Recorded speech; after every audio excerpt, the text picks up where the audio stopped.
Hey guys, so I realized this video is way long overdue. Way long overdue. It's been over a year since I last blogged about my student debt situation. In fact, it's been over a year since I last blogged at all, period. So I'm gonna be a little rusty with this whole talking in front of the camera thing. But here I am, um, over a year later, ready to update you on my student debt situation and what might how the future of that might be for me. Um, but before I get to that, I guess I just want to say it's been amazing to me. Really surprising that that video that I made on my student debt situation back then is still getting views, consistent views, and it's still being commented on. That's just surprising to me. It shouldn't be surprising because I know the number is huge. $105,000 in loans is a huge loan, and also I know there are a lot of people going through similar situations. Some people having worse loans like $200,000 or $150,000 in student debt. So I shouldn't be surprised, but it's my video getting that many views, that many comments, so it's still surprising to me. Um, I guess in a way, also I guess I have to also thank the Young Turks Network for that amount of views because it was linked to there.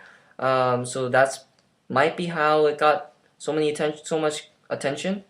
I don't know how the logistics of YouTube viewership works. But anyway, I'm just surprised, and now here I am.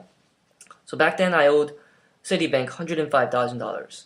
Now here's the crazy thing: that $105,000 is a huge amount, but it actually could have been much bigger. See, that $105,000 only accounts for 3 years of my college education. The first year, my parents paid for it. We had to move to a new house. So they sold their old house, we made some profit, and some of that earnings went to my first year in college. So my first year has been paid for. Also, another important thing is I got scholarships. Okay?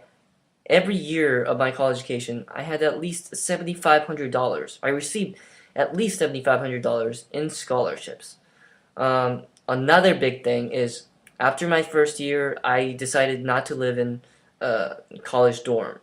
Instead, I found an apartment in the Bronx, and I paid for it by finding a job as a security guard. So I worked as a security guard for a year, and I actually paid my rent and all that.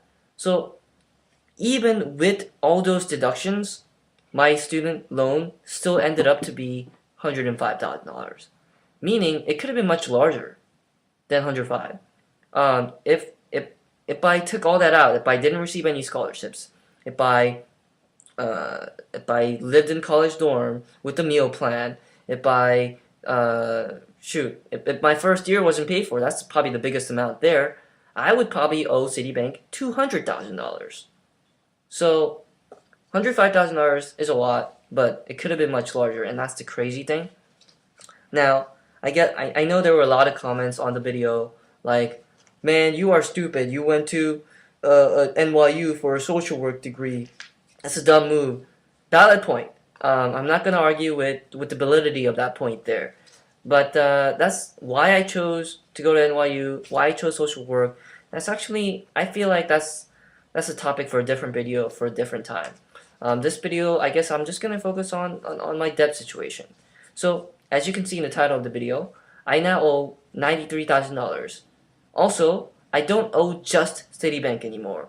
Now there's this Discover Bank involved, which is really, it's complicated. It's weird to me because it all happened without me, like without my say in the matter. It kind of makes sense. I guess CitiBank just wanted to get rid of my loans as you know, somehow, any way possible, because I wasn't making the monthly payments.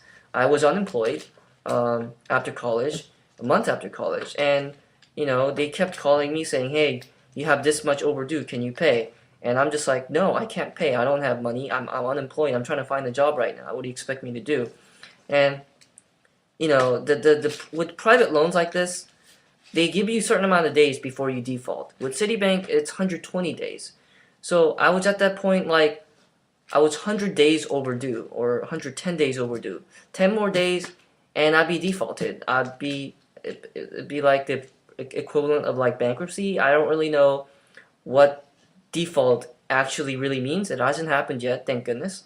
Um, so yeah, so obviously Citibank wants to get rid of this loan. And how do they do it? Well, they sell two of my loans to Discover Bank. I don't know why Discover would even agree to buy loans of someone who just hasn't been able to make the monthly payments. That I guess Discover took that risk. Pretty dumb risk, if you ask me, but they took the risk. And so they sent me a letter saying, hey, we bought some of your loans. It's not going to be finalized till a year later, so you don't have to worry about paying us till a year later. So a year passed by. I actually got a phone call from them a week ago, and so they're like, you have this amount overdue for Discover. Are you able to pay it? For about a year, I've been able to pay back CitiBank because I did find a job. I found a job in a homeless shelter, and I worked a lot of hours. On average, I worked 60 or 70 hours a week. That was my average work week. So with that much overtime, I actually did make enough money for my living situation and to pay back my student loan monthly payments. And my monthly payment for student loan is really really high, and that's because, and this is my biggest issue with private loan situation. The private banks are very inflexible with their loans.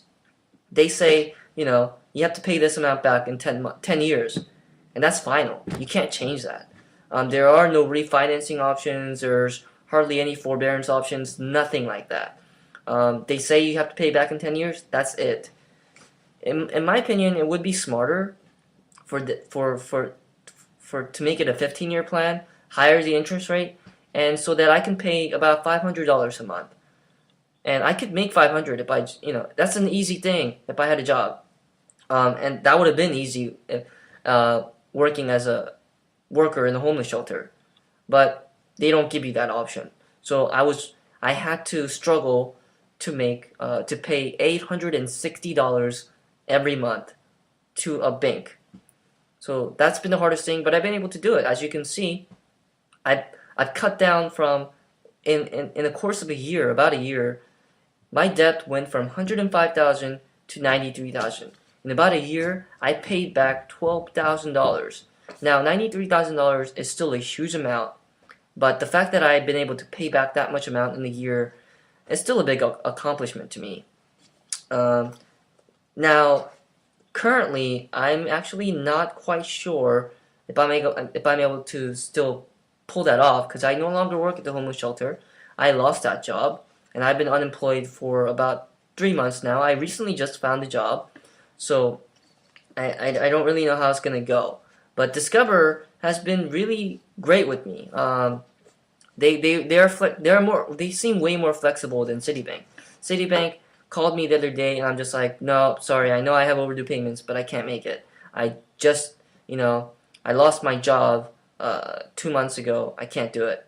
Discover, I talked with them, gave them the same spill, and they're like, oh, okay. Well, in that case, you can apply for times of economic hardship right now.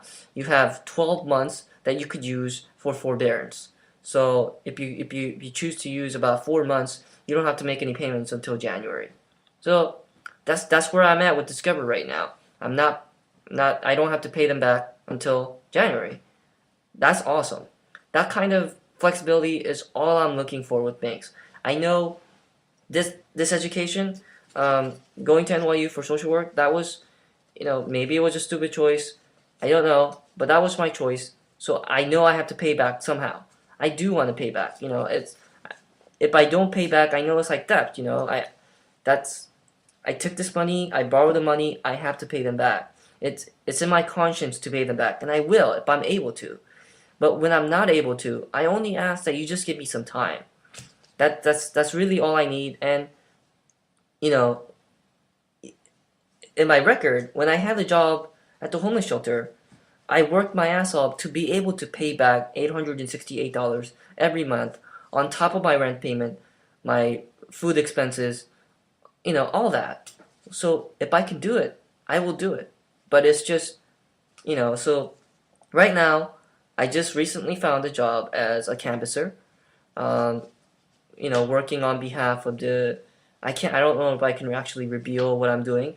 I don't know if that's against company policy, but I'm working as a canvasser. I'm raising funds for nonprofit organization is what I'm doing. It's a fun job. It doesn't pay very well, but it can pay awesomely. It's a merit-based work. So what that means is if I raise a lot of money, I get bonus. And if I do horribly, I can actually lose my job. So I have to meet a fundraising quota every week. So it's a I don't really have job security at this point, but I do have a job, so that's something. And if I keep being able to do good job at fundraising, you know, I actually can make a living here.